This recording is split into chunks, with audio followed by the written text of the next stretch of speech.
All right, everybody, welcome. This is CyberBulls. So one of the big questions that investors are asking is, where has Elon been? We haven't heard him say much about the Cybertruck since its unveil. We haven't heard him say a lot about the Tesla bot, especially this amazing demo that they just dropped. We've got the bulls with us today. We've got Alexandra Mertz, Jeff Lutz, and Xander Sky. And we've got a special bull with us. This is Kristen. She's known on Twitter and X as K10. She is the original Tesla bull, was there fighting the fight as early on as possible. Welcome, Kristen. How are you doing? I am great, and I love seeing all your faces and being here. This is great. I think he remains very true to who he is. I think he continues to take on more. I think just in general, we understand with our lives as we go, we attract more and take on more. I just think Elon's got his finger in a lot of different pies, and some of them are a little bit more pressing right now. He did like pictures after the Cybertruck, and there was some remarks, but I think for the most part, the community and the Tesla teams do such a good job advertising and talking about Cybertruck just with the accounts that I don't see him talking a lot about it. But as far as where he is, there's a lot of rumors about his personal life, dealing with children. I'm sure that he's he's opening up Giga Mexico, and there's a whole lot more going on. So I honestly don't know. Maybe ask me that question more. What you mean, where he's been? What do you mean by that? I guess some of us, why don't I jump to Jeff, because he has a good opinion about this, that when we're talking about Tesla stock, I know that Elon's not very focused on this, but if he just said a few comments to try to assuage the concerns of, the multimedia, the mass media and so forth. Jeff, why don't you explain it first and we'll come back to Kristen. Yeah, it's just more of, if you look at his portfolio of companies and kind of the weight of Tesla and even SpaceX right behind it, and then you kind of look at his communications, like he's probably the most outwardly communicating CEO in the world. And then you look at his comms, and you look at kind of what percent of that is Tesla, driven, whether it's all the great things the company's doing, right? You obviously have the launch of the Cybertruck. He was obviously there and kind of cheered that. You have V12, coming, which is a monumental, release in terms of full self-driving. You have the 25K vehicle, which I know he can't do a lot of forward-looking commentary on, but just there's all these things kind of swirling around Tesla. And of course, you have the current quarter, the next quarter, kind of the next year. You have rates coming down, which has kind of been a big topic. It's kind of been the cloud that's floated over the last 3 earnings releases. And since, it looks like rates peaked in October, and by every forecast and actual data, it looks like they're coming significantly down. And then when you tie it into the stock, which I think we'll get into that conversation next, it seems like he's the greatest enabler of the stock being where it is and trading at the multiple that it's trading at, but he's also the dampener on it at the same time for the comments I just made regarding that. So with all that in context, I think the commentary is just around, why not talk more about, the biggest company you have and all of its endeavors. And again, it could be quantifiable. I was actually, when we were talking earlier, I was actually looking up on using Grok, like how many times has Elon tweeted, in the last month, and what percent of those were Tesla. That's just more of like, the more I think he's excited about Tesla, the more that he's talking about it, which I know he is excited about the company, but the more I think he talks about it, I think the better it is for the company, and not so much in the realm of like pumping, but more of in the realm of like here's all the great stuff that's happening, and this is why you should be excited about the company. Alexandra, did you want to pipe in? Yeah, I wouldn't mind jumping in. So the first thing is, I think, and I'm very happy about that, there are more and more Tesla accounts. I think there are about 30 now participating. And just this morning, I posted a statistic somebody has done on how many views these all got, and it was just enormous. I think the Tesla account was more than 1.7 billion views this year, which is just an enormous number. So that's the first point. There are other Tesla accounts out there. The second is Elon never comments on the stock and only commented on interest rates after Fed actions, meaning saying, okay, this is too much, this shouldn't have happened, or they should stop. They should stop now or before Fed meetings. I hope they don't raise rates again. At the moment, the Fed has not moved. So commenting here in the middle of multiple sessions for which we don't even know yet which one they will start lowering rates. I mean, I do hope the earlier the better. I don't think it's appropriate. The third point is, as of tomorrow, we're mid-December, so we're entering into the blackout period where management cannot discuss anything related to output, deliveries, and financials. So all that makes me really think that, first of all, he's gotten much more prudent. Remember when Sandy tried in his last interview with him to get him to express something on the $25 vehicle. He was like, oh, I can't do any forward-looking statements. We're a public company. I have to be careful. So I think he learned his lesson on discussing matters that are too forward-looking or that are too speculative. And he's just not doing it anymore. And Kristen is right. I mean, there are so many other topics that he got involved, political ones for which he gets criticized from morning to night. And at the same time, you have this current administration attacking him from any and every angle possible. So I've seen Rohan Patel speak up much more, the Tesla accounts being much more active, actually even Tesla employees being now openly on Twitter. When we will get into the bots video, but when that came out, we suddenly had about 10 engineers doing from their private accounts retweets, little comments explaining what happened, that this was not altered, that this was all in real time. So I just have the feeling that the bench, the deep bench at Tesla is now getting accustomed of being, able to post and comment, and that takes a little bit off Elon's shoulder. And we shouldn't, wait for the tweet to believe in the stock. That's just not going to happen. Okay, and let's ask you, Xander, because you follow quite a number of other companies as well, and you guys have made comments about how different CEOs behave. Not that we want Elon to behave like other CEOs, but they do, they do say things that support the stock and investors. What do you think, Xander? Yeah, I think he's damned if he does and damned if he doesn't. So you have his commentary when Twitter acquisition was happening, and then he's accused of pumping the stock, and which is not good. And I think the point of that he's learned his lessons, and I'm hoping that on the earnings call we do get those forward-looking statements regarding the economy and how Tesla has weathered up to this point. But I do wish with Jeff that he would say something on X regarding it, because I think the point that when it's doom and gloom, he's out there saying, be cautious. And now we have what essentially is a Fed pivot. This is the first time that we're talking so bullishly on talking about rate cuts. So I think it would be nice for Tesla investors. As you can see, the stock is not going up like the Magnificent Seven was, and like the S&P and all of those. So I'm looking for that. I'd officially like to see it on the earnings call, but would love it if he would.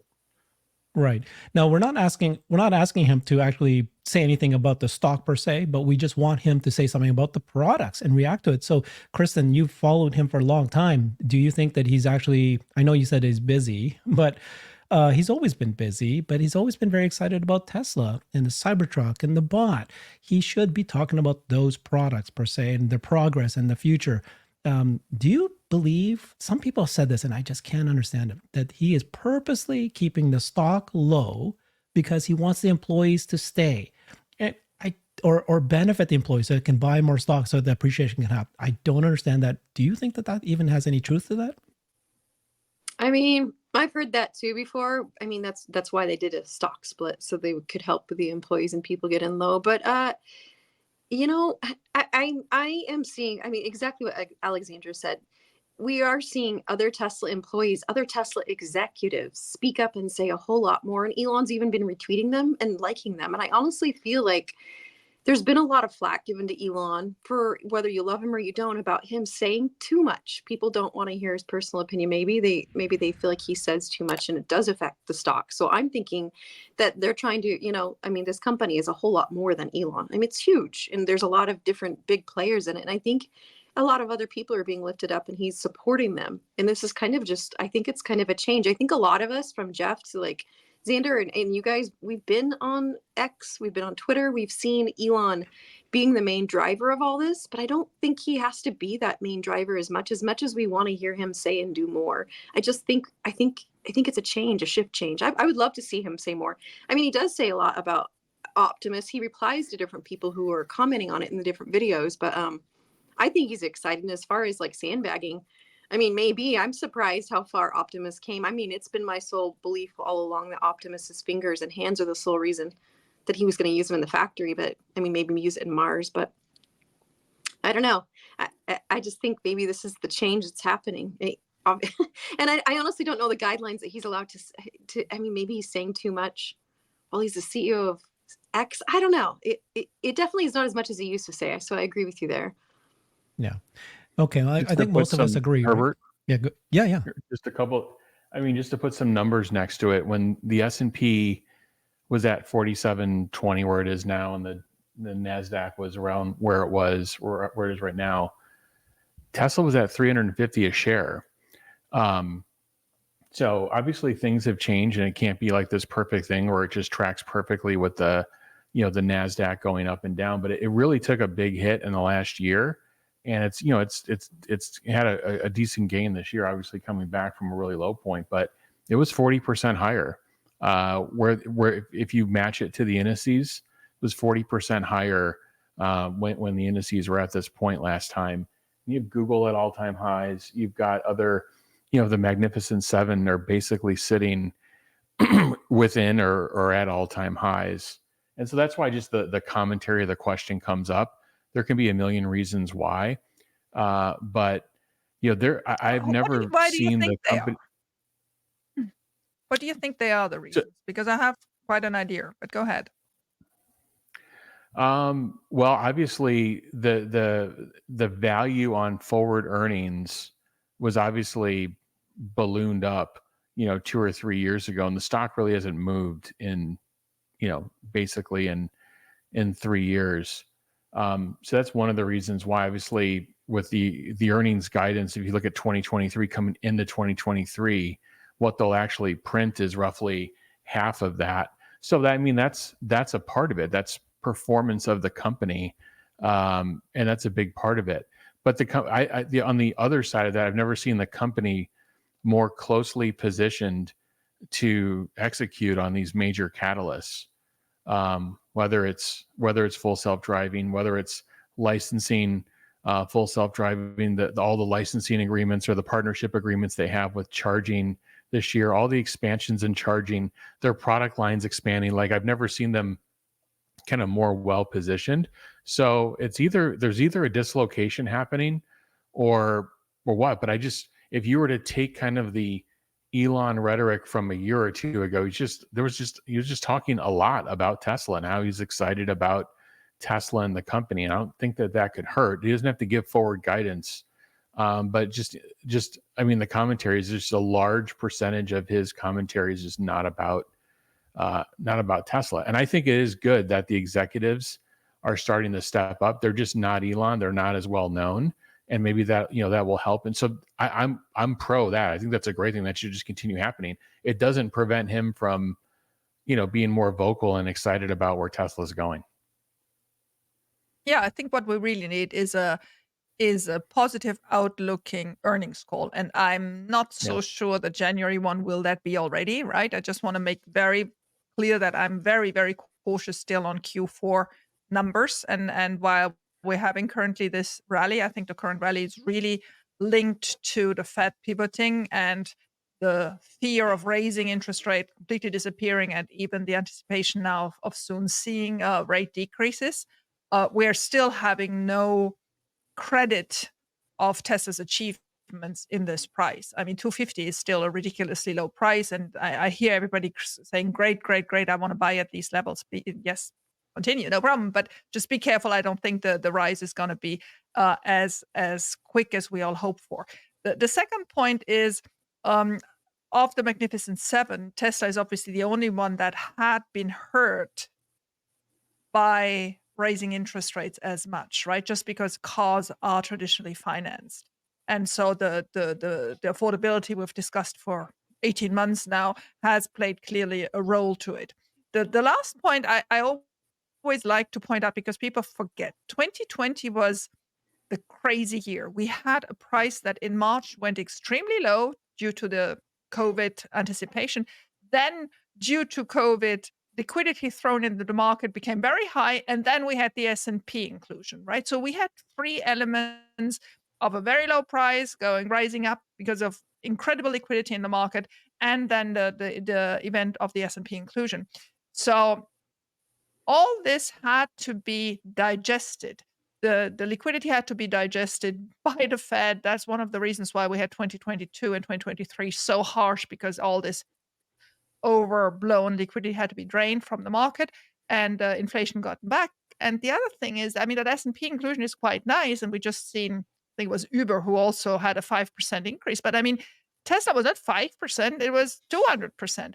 So somehow things got out of hand. You're completely right, Jeff. The multiples at that moment which are, I mean, it's always very difficult to have forward-looking multiples when you are above the 30-40 range, just because you're in such a growth industry where you're trying to anticipate so many different variables, and then it's 60, and then it's 80, and then it's 100 multiples, and people just got overly enthusiastic. I believe that we're now, and we've been for a while, too pessimistic, and that does correspond to over-optimistic 2022, at least early 2022 earnings calls, and then completely drained and dry and over-pessimistic earnings calls during 2023. So the tone of mid-January to earnings call is going to be crucial. We won't hear from him now. Tomorrow is the 15th of December, and we'll just have to be patient for that. But it could still be, because deliveries and production could still be down, what we learned beginning of January, it could still be quite a depressed call. Yeah. Hey, Kristen, I wanted to ask you, because you know that this show is about different investing styles. We're all Tesla bulls. I know you are too, but what is your investment style? It sounds like you're a buy and hold kind of person. I am a buy and hold. I mean, I wish I played options, did more of that. I just haven't got into it as much as I'd like, and it has been unprecedented. I mean, I do know that every 7 to 10 years, you know, there's recessions and dips, but it's been unprecedented since 2020, and we've been through some wild stuff. And I haven't taken the time with all that I've got going on in my personal life to learn it as well. So I do just buy and hold. Yes. Maybe you can learn from Xander. Xander, you're the one that taught me a little bit. You're gonna teach her. Yeah. Well, look, there's two sides to that story. We could look at my. I'm going to post that trade that's coming up for expiration, and we're talking about a 6-figure leap that I didn't close when the Fed started tightening, and it's going to be a hefty loss. So it's a very dangerous game. You really need to know and understand what you're doing. But with that said, yesterday when the Fed came out and said what they said, at the end of the day, I bought $5,000 of calls for next week. And then this morning I woke up and it was doubled. And so I cashed it out for 10 grand. Now, if I didn't close it out because I was so excited and thought through what's happening, those same contracts were worth $7,000 additional dollars. But you kind of have to learn to manage greed. If there's anything that I learned from 2020 till now, especially with 2022, is that the greed is the worst thing. We especially the people that just discovered Tesla in that wonderful run, up to 415 pre-split. So you kind of get trapped, and I have so many stories that would make a good video on their own about the lessons. But there's a $10,000 leap that went up to 45K, and I didn't close it out, and it ended up expiring worthless. So like, you really want to understand, but there is something to be said about the options, from selling calls, intraday, weeklies. There are people out in the community that are financial advisors and money managers that do this kind of thing for you. So it might be wise to go that route. But it's really, we're all on independent journeys, and it's really, I try to focus on my spreadsheet and whether I'm actually doing well.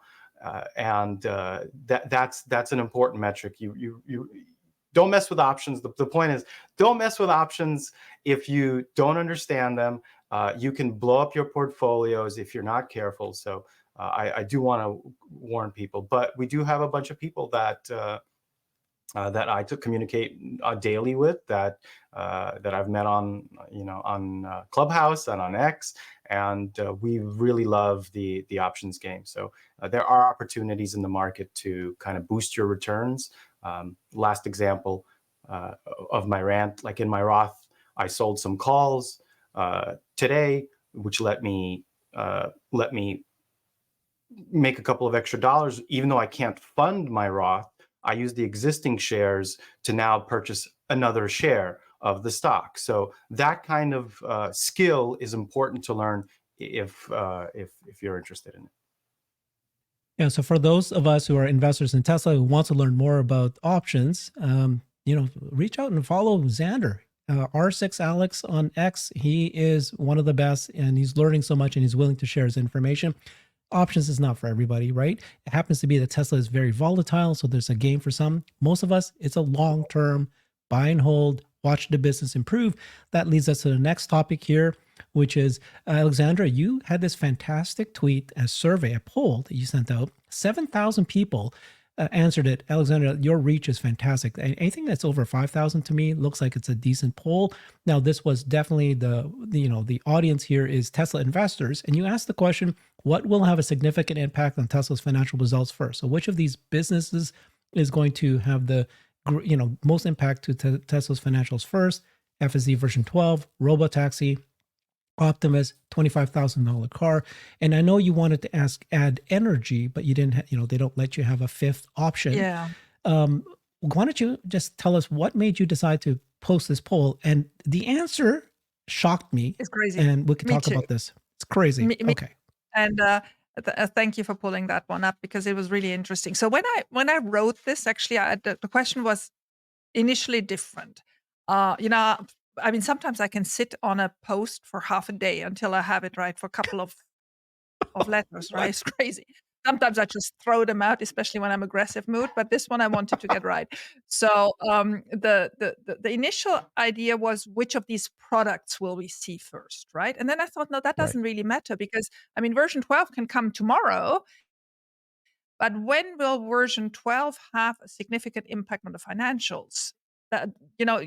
So it was really important for me that people thought it through. Not only, will we see an Optimus bot, but will we also have a financial impact from it? Because the Optimus bot could really lower cost of goods, right? And running costs of the company. And so there's so many aspects to it. So I wanted to think it through myself, and I wanted to think it through by the people who followed.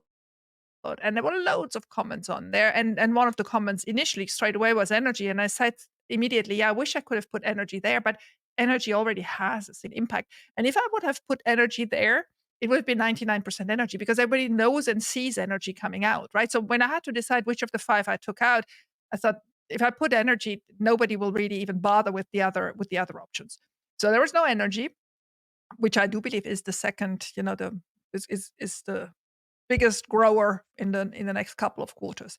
And then I do believe that people just have so much more problems understanding software as a service, because V12, Robotaxi, and Optimus is obviously much more a game on software than it is on hardware.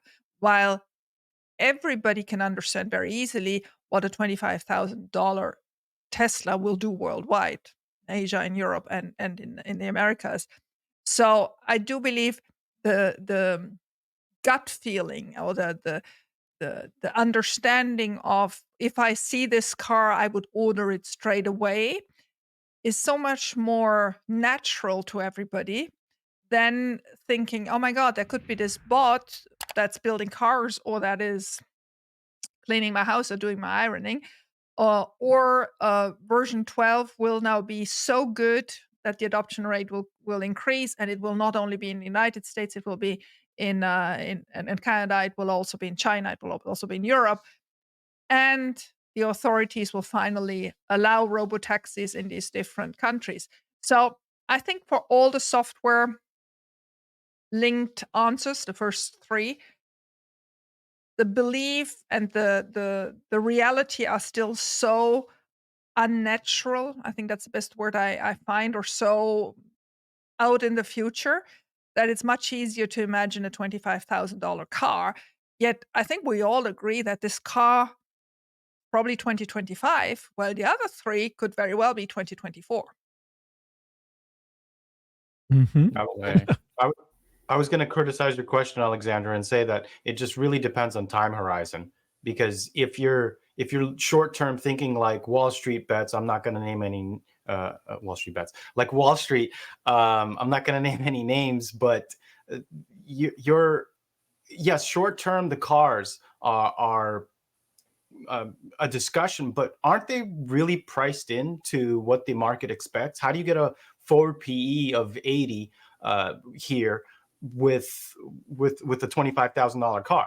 So Yeah, but you see, I my question was not what is the stock price going to do. My question was, when will we see money in the financial results? When will the money be there? And I think there's where people just feel the car is a safer bet, to see the financial result in the balance sheet and Gotcha. Gotcha. Well, Fair why don't we point. go through the panel here, right? Because obviously this is not my answer. $25,000 car won't appear in financial results until 2026. I believe that FSD version 12 will appear, but it's true that the uptake will increase, but people might do the $200 per month. So it's going to be a big deal, but it's going to go global. So this will impact the financial results. Is it significant? I'm not so sure. Robotaxi to me is many years away, even though FSD will be available. I think Optimus is going to have an impact, but it won't be sold. And so it won't be revenue, but it could have a gross margin impact to the building of the cars. May not be 2024, but possibly even before the $25,000 car. And then, of course, energy is, like you said, definitely in there. So let's go down the panel here. Kristen, what's your answer to this question? I think it's a great question. Just looking at these, the FSD 12, I mean, when we look at what is more likely to be churning out quicker, I think FSD 12 is going to happen faster than all of those things. I think you are right about the $25,000 car. I think we're going to be lucky if we see it towards the end of next year unveiling. And I think 2025, hopefully the line's all up and it actually will start shipping. As far as the other two, I'm thinking in my mind where you had the Optimus, and what was the other one? I can't remember. Robotaxi. The Robotaxi. The thing is, I think the FSD 12 needs to ship before we even see the Robotaxi go out. And as far as Optimus, I think there is a lot more sandbagging going on there. And I mean, I guess it's debatable if we think it's going to be sold. It's just the demand. Where's the demand in all of these? So I think the $25,000 car, obviously, when it ships, is going to be a high demand. But I think FSD 12 probably be the most highest demand, in my opinion. Jeff? Yeah, it's a great question. I look at the $25,000 car differently. I do think FSD V12 will have to go through a number of iterations before it's something that is, wildly useful. But I think that's what they will go geographically wide beyond the US. And that I think will have fairly significant impact to the bottom line when Europe and China and other regions have the ability to buy the full self-driving package and use it as a driver assist feature. On the $25,000 car, the question, this is where I go back to the question, which is like, what's going to have, impact the financial results.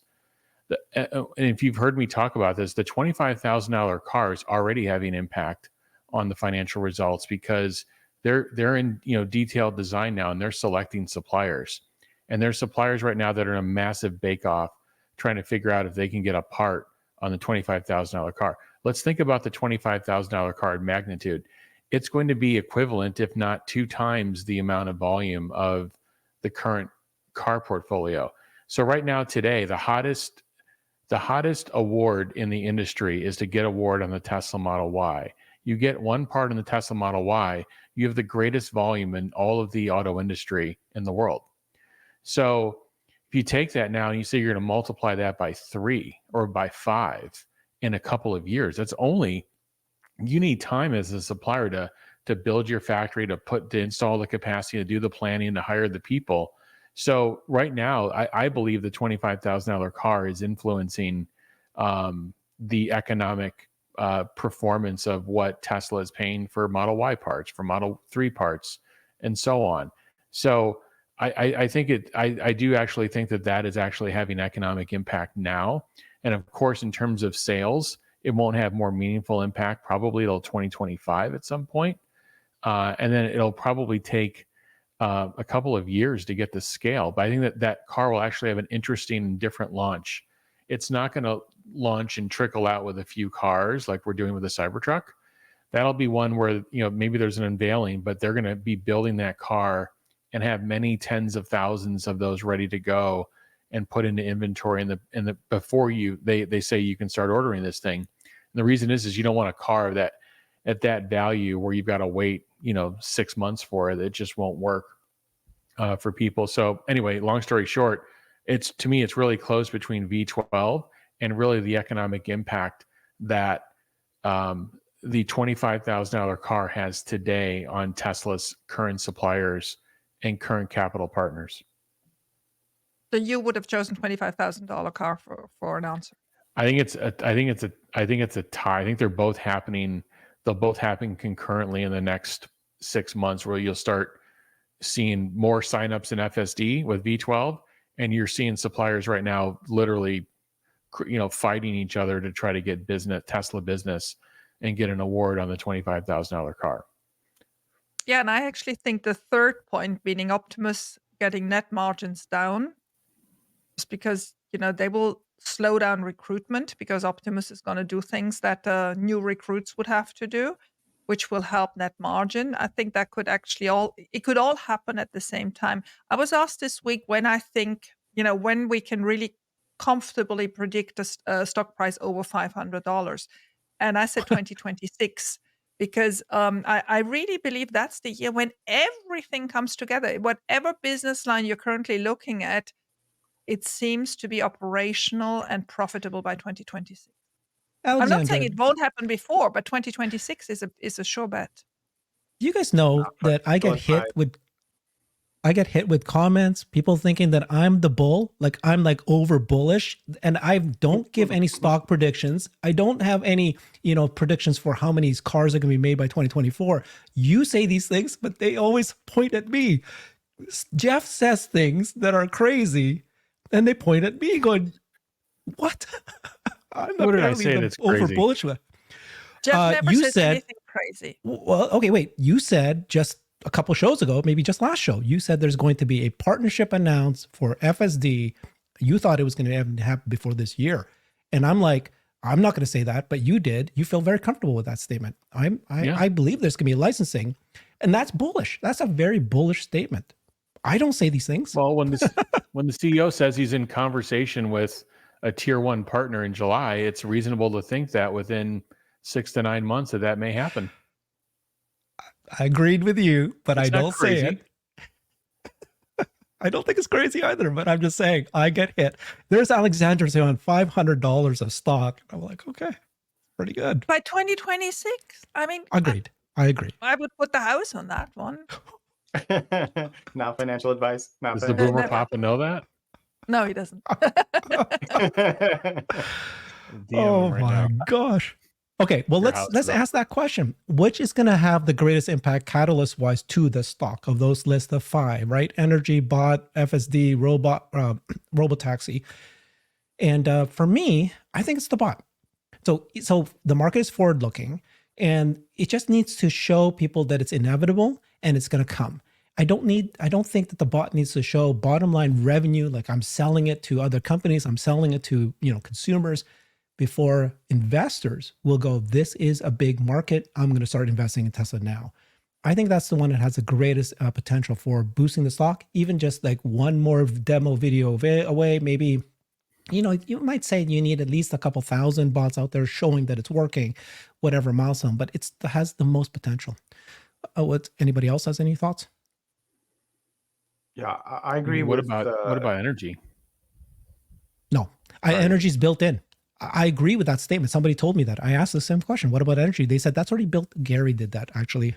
No, it's not built in. I disagree with that. I don't think we've seen the economics of the business yet from energy to price that in.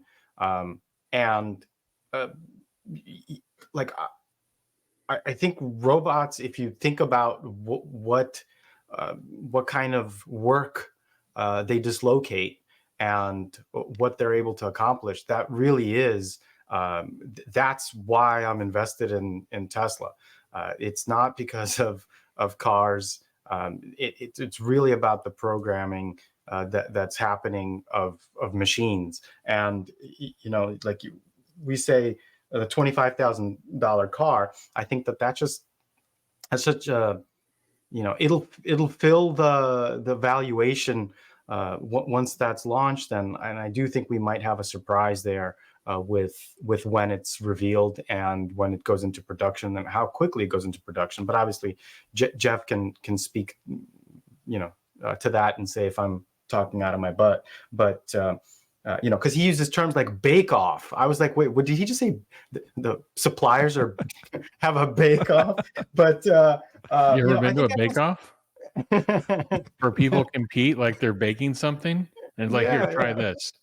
I haven't been, but I want to. You should go to a bake off. Yeah, I think FSD 12 is.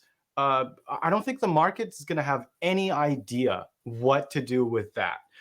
Who knows that what that actually means? That it's 300,000 lines of code to 3,000, and that it's programmed by AI. They don't understand the implications of that. So I think that is a really long tail of people understanding just how good it is to adopt it. So yeah, I think the bots and FSD ultimately is where it's at. The brain inside of that robot is the real innovation in the company. And if I've been thinking about, maybe I should diversify a little bit. How long do I want to wait? I feel like I heard somebody say, we picked the wrong stock, a prominent person in the community. And I'm like, well, why did you pick it? Did you pick it for short-term gains, or are you looking for certainty in the long time horizon? So, with this question, I really think it needs more clarity. But if we're saying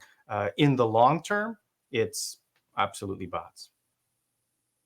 Bots are going to take a long time to play out. It's going to be one of the things where does the market, and I think this is the fundamental conversation, which is, when I say bots, long time to play, I mean at scale, like at a meaningful scale.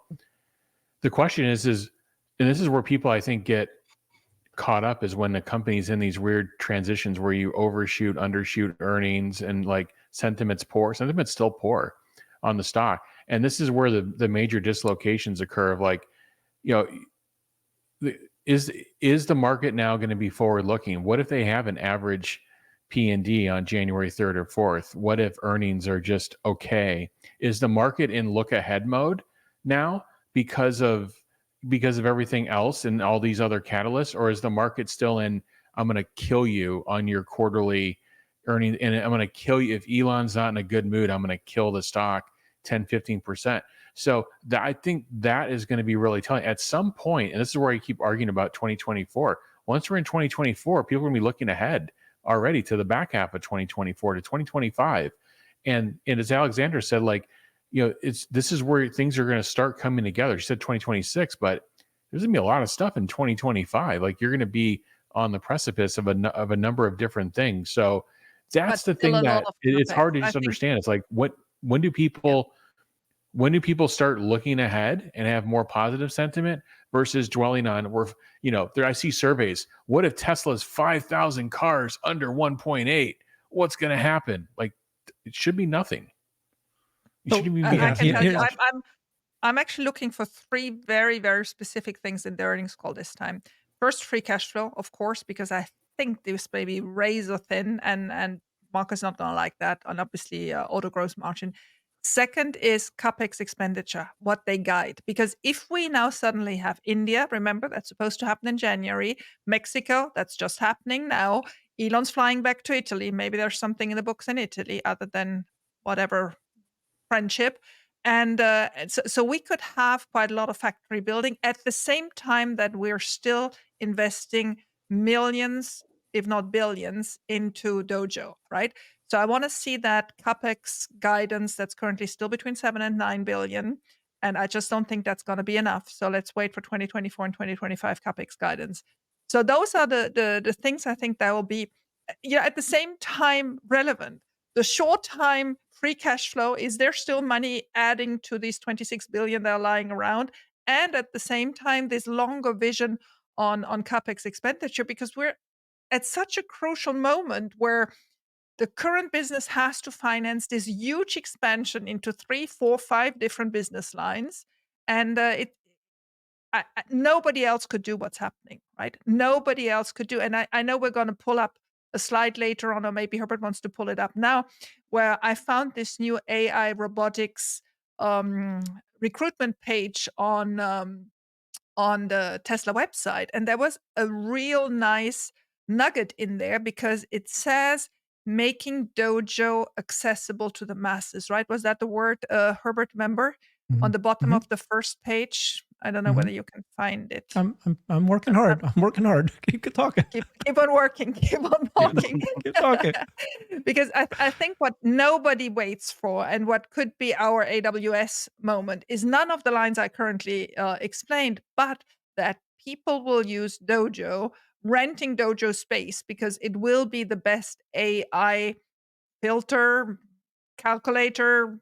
I don't know how this really all works, but that this will be the basis for them to host their AI relevant software on it.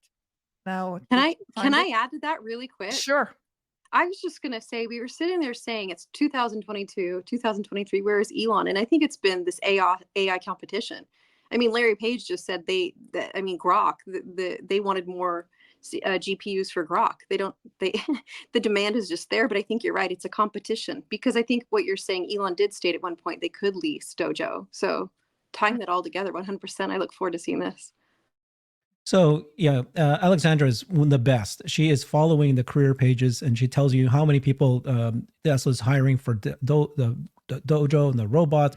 And then one of the things she noticed was on the career page in Tesla, they've now combined AI, robotics, and Dojo and autonomy all in one page. And then in the Dojo system section of the career page, there's this wonderful line here. It says, design a public-facing API that will bring Dojo to the masses.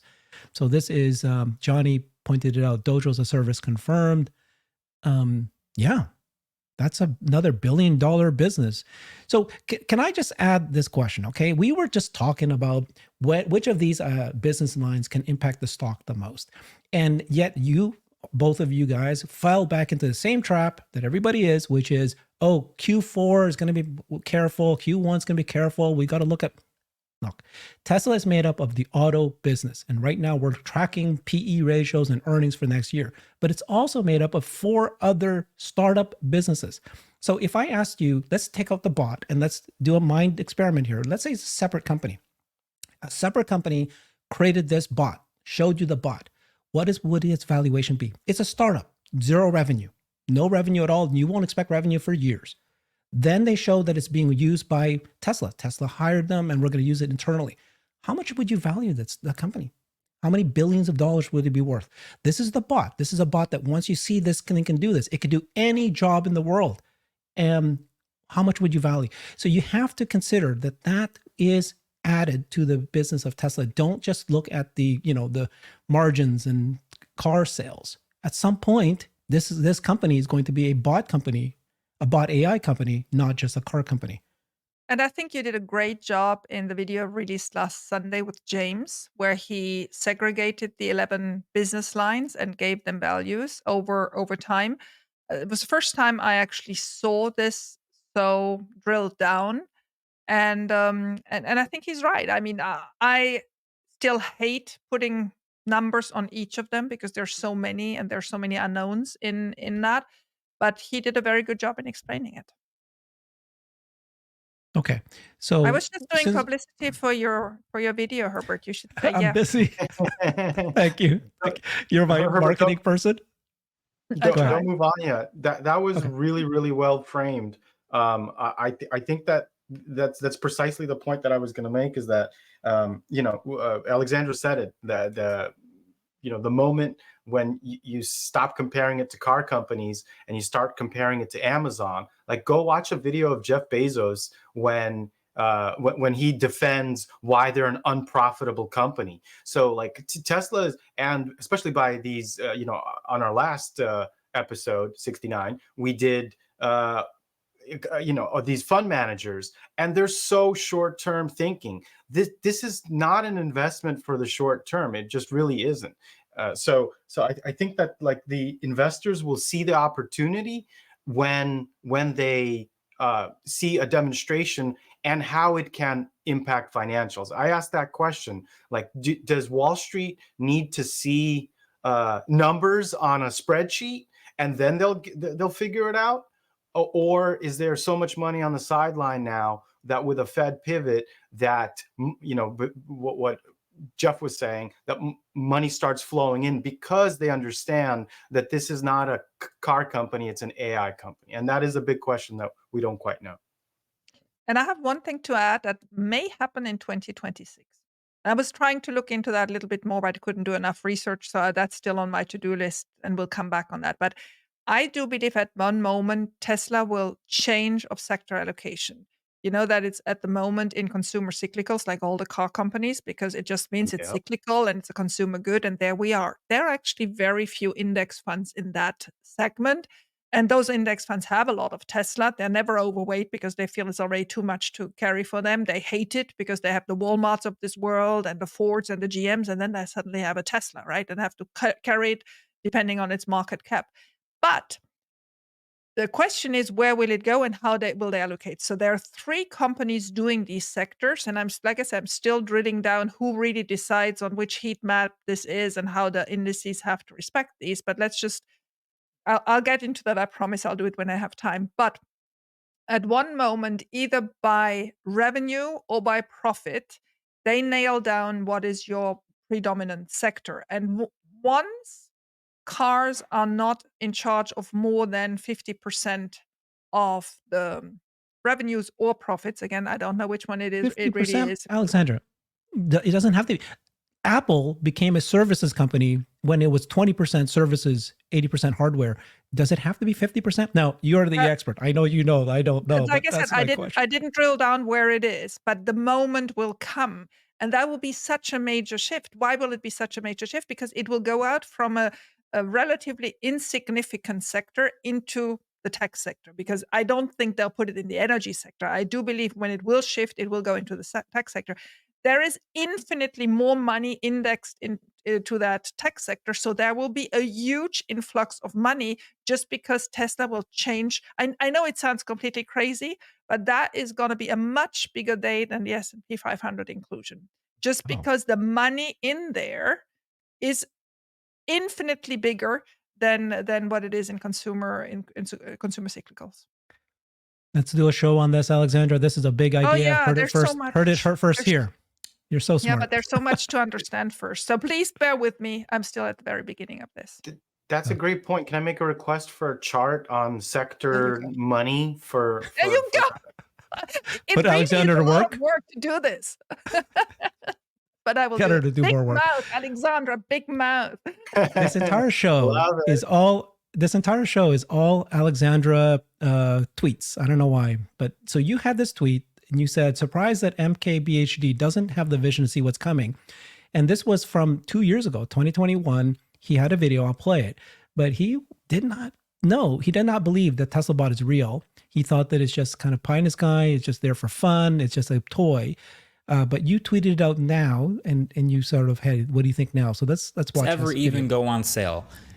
And I don't know if it's really even about this robot going on sale as much as it is just about, honestly, it could really just be Tesla exploring their computer vision in another form factor, just like Boston Dynamics. It's just about Tesla becoming the best AI and computer vision company that they possibly can, and this being just one more avenue to get better at it. So there's no good reason I can think of for a humanoid robot to exist out there in people's hands anyway.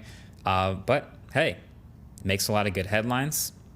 It's obviously something we've been fascinated with forever and will continue to be for a long time. And it could just be one more form factor that Tesla's exploring. And also, when have they ever said no to a good free PR opportunity? So anyway. Free Xander. PR. I mean, Tesla is anything but free PR. So yeah, I pulled this up. Actually, I saw it for the first time, but I understood quickly that it was from 2 years ago. I did a little bit of research. I couldn't find anything more updated from him. And I just tweeted, because he did one of those Cybertruck reviews. And he's the one who got the most. I think he's now at 18 million views. 2 weeks after that was released. Today is exactly 2 weeks after the release. So the 18 million views for what I consider the least impressive of those 5 initial Cybertruck reviews. I think all the others who have together not 18 million were better than his. So, and I'm not hating on Marcus, but I just think his strength is probably in, reviewing phones and accessories, and in that field. I think he's very good and very versed and very understanding there. Doing a car is something else, and obviously a bot is something else as well. So having that in mind, I saw that video from 2 years ago and then retweeted it saying it's just surprising that he never saw the vision, because let's face it, all of us 2 years ago immediately saw the vision. I mean, either in your private life, whatever else, the bot could do, but for sure in the factory life and what it could do to employment and what it can do. I remember I wrote a thread there saying this could be the end of problems in the United States for debt and for healthcare. The two biggest subjects. I just believe, and in a society where we have more and more older people and less young people, but the older people have to be taken care of. So having the additional workforce at a low price with high efficiency, 24 hours a day, 7 days a week, 365 days a year, except for the moments they have to charge. I mean, it doesn't take you to be a genius to understand what is possible, and him of all people who reviews all that, who understands the little detail of whether the button on the phone has to be like this or that. Sorry, Jeff, I shouldn't say that. But him of all people saying, I don't have a vision for this. I don't think this, deserves to exist other than a form factor or PR. I'm like, okay, on me. But to be fair, he only saw a person dancing in a costume and a rendering. So I'd love to see an updated thinking from him about it. That costume was kind of funny, like dancing. Yeah, Do we know who was in there? Oh, go for it. I think what? Do we know who was in that costume? I think the guessing was it was Grimes. It looks like Grimes. Yeah. I mean, she's a dancer herself in quite a thin silhouette. What did I think? Go ahead. I didn't hear what you stated. Well, yeah, I was going to ask you, Kristen, because obviously you've been following Tesla for a long time. I personally was embarrassed when Tesla did that. Having a dancing human in it, they should not have done that. It just degrades what they were all about. What did you think that was the right thing to do? I don't know. Tesla's it was. I mean, this was AI Day, right? It wasn't as professional for sure, and it wasn't a robot or prototype. It is. I mean, just the fact how far the robot is when we do look at like Boston Dynamics is quite surprising. So I don't know. Maybe they had something they could have shown, but for the layman and obviously for Marcus, like we it's hard to win us over. I did think it would go into manufacturing, and I would love to hear what Jeff has to say about that, because I mean, as Elon keeps pounding down, because he's big on economics and manufacturing, that and he wants Tesla to be one of the biggest companies for manufacturing in the world. We look at Japan, and we look at South Korea, we look at Italy. I mean, he's talking to the prime minister. These populations are dying off. This robot is easily going to be what, if say for instance we buy it for 60 grand, it's going to be way cheaper than an employee that, I mean, you pay 60 grand for what, maybe 4 years, 5 years. So I would love to hear what Jeff has to say about that, since manufacturing is his background.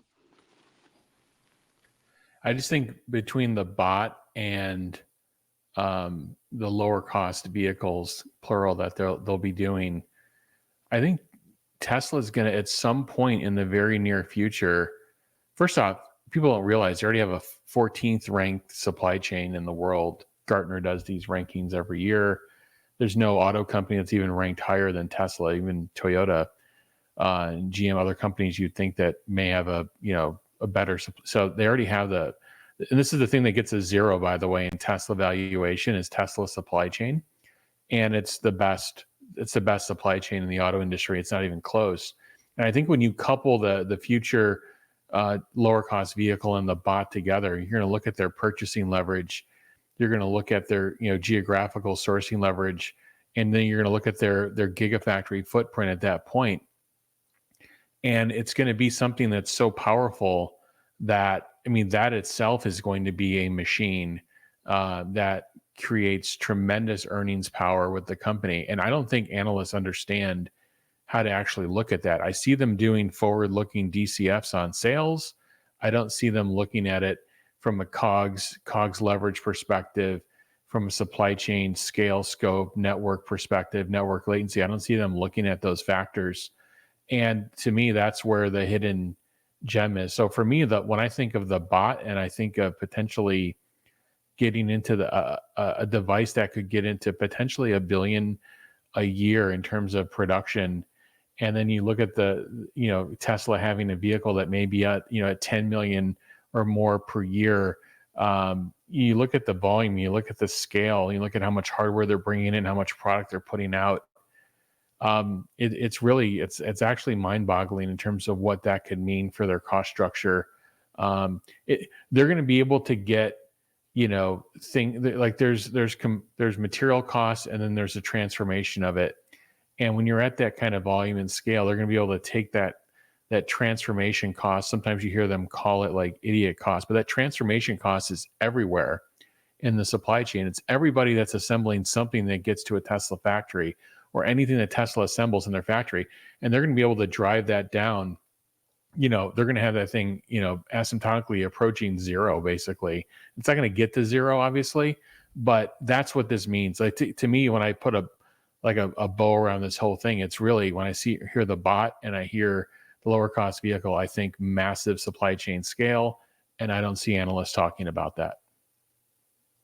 Since we put Alexandra to work, let's put you, Jeff, to work. Can you come back to us with the detailed financials of exactly the labor cost impact to the margin? What percentage will be replaced by bots?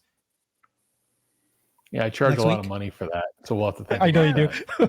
Yeah, he gets this stuff all for free, right? The Herbert. He's actually the brightest here. Do you understand that, right? That he's the brightest. I get him on every Monday. I get it. It's every 30 minutes. Every 30 minutes for Jeff Herbert is a consultant. Yeah. Well, we need a CyberBulls donation fund, so fund the research. Right? I think we should have a rebellion on the Cybertruck boat. Rebellion? You don't want that. Can I ask a question? Mm-hmm. Where do we think they're going to assemble these Optimus bots? I mean, are they going to be in one location, multiple locations? I think eventually everywhere, but they're going to start. They're hiring for that line. And Alexandra posted this a couple of months ago. They're hiring. The positions are open in Nevada. There's a bunch of engineering positions in Palo Alto. All makes sense. I think right now they're hand assembling these things. Probably in the they have really good prototype labs and capabilities inside of Tesla. So I think they're hand assembling in the engineering offices basically, and now they're at this point of like designing a real high volume manufacturing line, and then either seeding that with Tesla vehicle employees, and then also hiring for that. And I had a theory, and Jeff hates me for this one. I know he's going to go already. Oh my God, here she goes again. I believe that in a couple of years, there will be no cars done anymore in Fremont, but all cars will be done out of Austin and wherever else in the world. and Fremont will be used for bots. Just because California labor is so expensive, and the factory shall continue to work, but it's going to be the bots building the bots, and that will be the output of Fremont. But I know I'm crazy. Nobody else does anything, and whenever I say that, everybody goes like, "What is she going on about?" But let's just get back to that in a couple of years. It's it's interesting. I don't hate you for that. It's just thinking of like, what is a California bot? Is it going to have like a California kind of attitude? Is it going to want like certain, I don't know. It's going to want certain kind of latte, certain kind of like, energy drink, avocado toast. avocado toast. Is it going to run on avocado oil? I mean, that's the one thing for lubrication. That's it. These are all the things we should be thinking about. It'll be the machine that makes the machine. But, I look forward to the influencer Optimus bot showing us a day in the life. Just kidding. Walking around going. No, just kidding. Sorry, it goes with the California. Scheduling interviews. Oh, for sure. Coming up with great questions. You will have Tesla Boomer Mama and Tesla Boomer Grocky. What? You're going to replace Papa? No, he's still around. I can't believe that you're so competitive and you're seeded that the smartest person on the CyberBulls is Jeff. It's true, but definitely you seeded it? Definitely not. No, he is, but you are the brightest because you delegate to us all this work. Just kidding. Oh my God, that's been fun. So Kristen, what's your, you saw the bot. What's your opinion on the bot? I mean, the demo 2 that came out. I mean, when it first came out, my whole point was when Elon put in robots, I believe it was in Giga Nevada, he had to pull some out because he underestimated the dexterity and the use of human hands in small places. So, I mean, he was all over that. So here's Gen 2 Optimus. And what did it show? It has new hands, and it showed this amazing dexterity in the way that it just does the touching and the feeling. And so I was excited about it because I think, like all of us here, we understand where this is going. So I thought it was great. And I'm surprised. I was kind of blown away how fast they got on that and just how the hands are being perfected. And we just know that, I mean, the Gen 3, what's it going to look like? I'm pretty sure the hips down could use a little bit more mobility, but the hands are great. Gen 2 came out in December, and it was Gen 1 was in March. It's like 9 months. Just getting faster and faster. Yeah, I thought the balance was incredible, and the compliments of Tesla Q saying that it's fake and posting a picture of, there's CGI wires and it's the door glass behind it. Like seeing that kind of stuff, I thought that was such a compliment to engineers, and any Tesla bull that doesn't understand what the bots are and is making fun of the engineers. No one thrown under the bus. Ross Gerber. I think that is disrespectful to all the, what is it like? Didn't you post a photo of all the employees or all the people that are working? I think it's like 100 people or something. So. And somebody has to explain to me. Ross thought this was a nut. This was an egg, right? This was an egg. Am I the only one who saw an egg when the bot placed this round object? It was an egg, right? I saw an egg. Mm-hmm. Yeah, because he took it out of the carton. Yeah, exactly. What are you talking about? What did he say? A nut. I didn't get that far because I stopped watching as soon as he disrespected I watched it the a couple of times. He was referencing himself. Whoa! No, sorry. Shots fired. We're on record. There we go. Kind of a real world example when that photo went up, and I tweeted about it today because I think it's incredible resource efficiency of Tesla capital and resource efficiency to get something to that scale with that small group. And I was like, it's probably 100-ish people. And some of these people are like, it's more than that or whatever. I actually went into Bard and ChatGPT. I said, here's the photo, count how many faces are in the photo. And neither of them could give me a response. And I'm like, this is interesting. Like we have all these AI tools that are trumpeted and celebrated, and they literally couldn't go and count how many faces are in a picture and give you an answer. And meanwhile, I have my 3-ton Model X that is being driven around all over town with real world Tesla AI. So I just found that just that like it's basically 2024, and these highly like celebrated AI tools can't even count. OCR has been around forever. It's been around for decades. It's used in manufacturing, in automatic optical inspection. You should be able to count these things and be able to do that very quickly. And these tools can't still do it today. I just found it a huge contrast between those tools and how they're celebrated and the real world use I can get out of Tesla today with FSD. So true. So true. And vision is so underestimated, yet it is the most important of all. I mean, language model is simple. When you get to vision, you're in a completely other field. And they're light years back. I know there have been a couple of experiments in Berkeley and in Stanford. And actually, Tesla is recruiting these people. I today retweeted one of the engineers that only started with Tesla a couple of months ago. He was a PhD from Berkeley, and he had worked on one of those vision bots at Berkeley. But this is still really high up in academia and, single projects, nothing. And none of them have them. And I can't believe it. I mean, the Googles, the Apples of this world, they should be so much further ahead. And everybody, Magnificent Seven, yeah, fair enough, Magnificent Seven. You just wait. But yeah, I think that's the other thing. If you ask me, like, what is Tesla, like, is Tesla going to be an AI? People are like, when is it going to be judged as an AI company? And it's not even on the same playing field right now in terms of like the complexity of what Tesla's undertaking versus the current capability of language models today. And that is misjudged right now by the market. And I don't know when that gets reconciled. Maybe it gets reconciled when there's this moment of V12 just working all the time everywhere, globally. Maybe that's the point. But even today, this question of when is Tesla going to be valued as an AI company, the AI that Tesla is doing is just way more meaningful, way more difficult than what the current language model capability is today. Can I say something? Oh, don't have to ask. It's just Joe, do you think anybody else asks me? I haven't asked all day. So that team that was taking a picture of that Jeff and Alexandra were talking about, how many people were on that team? That was a lot of people. And you hear some people who don't get it, and they're like, Tesla, they're pulling engineers. They don't have any engineers. They'll pull engineers from this group and put them over here. And we have to remember that some of these people have worked their way up, and possibly that's where they want to be. Elon and the teams are letting them head up and move further in their endeavors and kind of cross-use in different parts of the company. So there's a lot more engineers than I think we're giving credit for that are working behind the scenes. And as we know, I think it's harder to get on at SpaceX and Tesla than it is to even get into an Ivy League these days. So there's quite a lot of engineers that are top in the tier.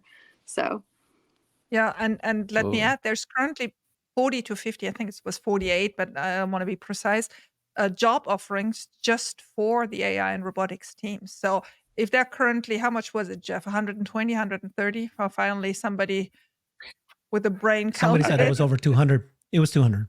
200. Well, even if it's 200, so that means they still have capacity for another 20% more, and they are expanding at a huge ratio. And you have to know that behind some of those job offerings could actually be 2 or 3 jobs, just that, looking in the same function for people. Oh my gosh, yet another Alexandra Mertz tweet. I don't know why I'm doing this, Alexandra, but here it is, a very good one. You pointed out that the AI and robotics career page has changed on the website. It now includes 8 chapters. So if you just realize this, they've combined everything to one thing. Bot, FSD, which is autonomy, car, right? Dojo, neural networks. It's all in one page. This is Tesla. Tesla's an AI and robotics company. It's not just about cars. It's not just about bots. It's AI. It is. And did you also have the 2 pages that were below that? Of course I do. What do you think? And that is actually where at the bottom of the Dojo system, we had that extract that you showed earlier, where it says it will bring Dojo to the masses. Each and every one of these chapters, I really recommend people read them. And behind the Dojo JIP, there is actually a white paper. You see in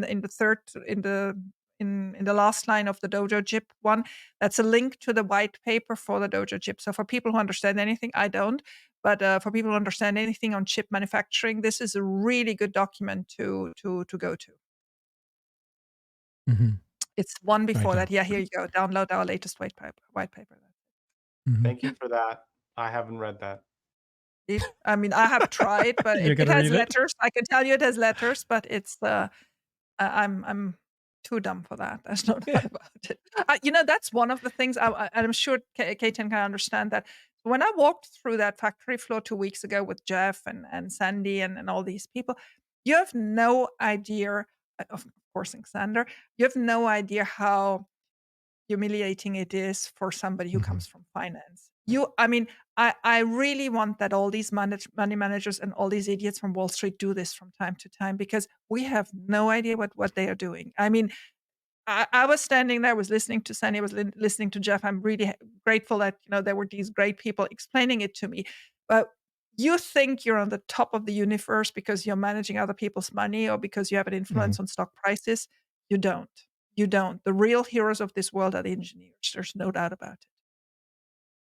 Love it. We should just end the show right there. I think we're about Mic to. drop. I was going to make You a comment just about wait. Buffett, but I Herbert better. wants something. Wait. Herbert wants something. Herbert, what do you I don't want? Nothing. What do you think? I want to hear more from K10, so we Competitive. might need to bring her back on. But I want to ask all of you. We didn't get to talk about macro. We had a huge event a couple of days ago. Or was that yesterday? That was yesterday. So, what was your interpretation? How did you? And this to everyone. I want to hear everyone's feedback. Did you become bullish? Did you? What's your take? So we're talking about the dip. No. Like up in the dip. Yeah, the FS. So the market, right, is totally in a crazy world right now. We might have a Santa rally here. I have some thoughts, but I'd love to hear what each and every one of you thinks about the Fed pivot. I think it's important for our audience as well. If you want me to start, I can do that. Go for it. I think they had the hope that real estate would come down, and it's not. And real estate is really not reacting as sensibly as they had hoped for. And it became a discussion between how much longer can we have high rates, hoping to break the real estate market without breaking the economy. I'm going to say something that lots of people won't agree, including my husband. I actually think they managed a soft landing. And because we were all screaming 12 months ago, oh my God, this is catastrophe. They much too high and then higher for longer. And in the end, if you look back over the last 2 years, they had a quite terrible task of getting this inflation and this ultra liquidity out of the market without breaking the economy. And I don't know whether they mastered it or we mastered it, or it was just good coincidence that it got mastered. But it looks like by them now signaling the pivot and future rate cuts, that they've just had this smooth landing. Now, is it a coincidence that we're entering an election year with this scenario? I don't know. I don't want to, be too much conspiracy theorist, but I have to give it to them that the soft landing was a success. yeah, let me comment on that. I think that so first of all, they held the interest rates, and then they talked about having 3 cuts. That is them being, being careful about what they say. It's going to be more than that. And with China coming out with an incredibly kind of dangerous deflationary economic kind of report just recently, U.S. has to cut. They have to cut bigger than these 3. And so I think that this bodes well for Tesla. That means that Tesla's interest rates will fall, and we're going to get back into that stage, unless, of course, China just collapses with deflation, and then that affects us too much. So I do think that they need to cut. They need to cut sooner. But in the end of the day, this is great news for Tesla. I mean, this is the number one reason why the stock has fallen, the reason why sales haven't taken off as much as we were thinking is because of macro. And so if macro is now a little bit flatter, interest rates get better, that's going to impact the most. Yeah, I'll just say, I mean, if you started in the beginning of this year and said, hey, you can end the year with under 4% employment, you could take inflation down mid last year was at 9%. Now it's headlines down to 3%. If you could do all that and not have this explosion in unemployment and not have negative GDP, I think everybody would be partying. Now you've got an S&P that's 100 points off of the all-time high. So The question is are there still some lagging effects? The housing, the way that the Fed does housing, there's usually 2 or 3 quarters of lag. It's a really poor metric. So is there going to be some lagging effects? Do we get a 0% or slightly negative growth quarter? Possibly, but it won't be this. I don't think it'll be this prolonged thing. I think they may have managed it. Let's see the next quarter if there's any kind of hidden anything behind there. But I'm not this worry ward. I'm definitely in there, and I'm definitely kind of a bit pedal to the metal at this point. We'll see. And then seasonality wise, as I think Xander you're getting to, I think last half of December could be pretty decent. It's usually good. Then January and then into the first half of February. And for whatever reason, like as soon as ski week hits in the West Coast, like the market drops. So we'll see how seasonality goes. But I think it's a good position for Tesla. Let's see how they talk and how they carry that into the earnings call, and after they have a couple of weeks of seeing sales in the new year. So I think it's a good thing. I think the whole macro outlook just got a lot better. Geographically in the world, there may be still some things out there, and if a country has a major problem, especially like China, there could it could cause an issue for us, but overall moving in the right direction. So Kristen, Elon follows you. I think he might actually even subscribe to you on X. Can you just DM him directly and let him know what we were thinking here? You can do that, right? You can do I'm that. like, what have you been doing lately? Let me just fill your ear with what I think. This is what Alexandra just said. Yeah, exactly. Oh, yeah. I have yet to breach that. I have too much respect for how busy he is as a person. But yeah, I'm honored. I don't know. Elon's really good. He will give. I mean, there's no credit to give to me. I mean, I'm literally just here cheerleading and like applauding the company and everything that's going on. Like, but he's kind to turn around and thank people who have been assisting him through the time and through the years. I appreciate that about him. Some CEOs probably would just expect that somebody should be cheering them along and would take it all for granted, or I don't know. But yeah. And so let me ask you something, Kristen. Does that, does it hurt you from time to time thinking, okay, I don't post that because Elon may read it? Does it make you more responsible? Because I would feel that, I'm just, like I said, sometimes I overthink a tweet, but most of the times I just throw them out and then, oh my gosh. So the Third Row account back when, Omar literally practically ran it, but we could see it. Elon did reach out to us, and it's been stated. Omar's put this all out on Twitter. It's not anything someone may not have read before, but Elon did follow us, and Omar tweeted. He's like, why are you following us? And I think we got an unfollow. I think Elon's followed the account twice now, and then one time he said, you tweet too much, so I can't. So I had anxiety that maybe I would tweet too much because I used to be a lot more prolific tweeting than I am now, and I just get caught up. We all get excited. I mean, who wasn't posting Cybertruck a million times and Optimus a million times? So yeah, I do get more paranoid. And I mean, even last night I mean, Alexandra, I was really frustrated with that. I just hit my wall for the evening, and I probably shouldn't have. I mean, I think it kind of needed to be said, but there's just some weird things going on with my account. I'm like, this is just not enjoyable right now at all. So I did post something, and I mean, maybe, I wonder how he takes it, but I think he knows, I'm a human and I'm paying for this service and I'm on here. I don't know. Yeah. So yeah, sometimes I do overthink maybe what he may say, but often I don't, because I realize that I've been myself for the most part on the account, and he likes that and I post some really stupid stuff, and I'm sure I'm annoying to people, but he seems to pick some things that he likes. So I should just go with that. So it's great. I love following your account. Thank you, Alexandra. Me too. Thanks you so much, Kristen, for joining us. Appreciate you. You're the original Tesla bull, as we've been saying, that you are fighting the fight. You're one of the top celebrities. You still are, of course. But you were there early days when the shorts were such a big force, and really it was at a brink. Okay, Tesla was about to go under, and the efforts that you and Omar and John from Tesla Owner Silicon Valley and all the others that were participating really made a difference. It really did, because at that point, the shorts were doing misinformation. We're no longer in that case. Tesla's very successful, and we're just debating what year will they be more successful and which business of the 6 businesses that they have is going to come first. That's what we talked about today. So, all right. Well, please follow everybody here in the panel. You've heard some of the folks. You need to follow Alexandra, Kristen, Xander for advice about options, and Jeff, of course. Thank you guys very much. That was a lot of fun. Thank you for joining us, Kristen. See you, everybody. Thank Bye-bye. you. Thanks, Kristen. Thank you.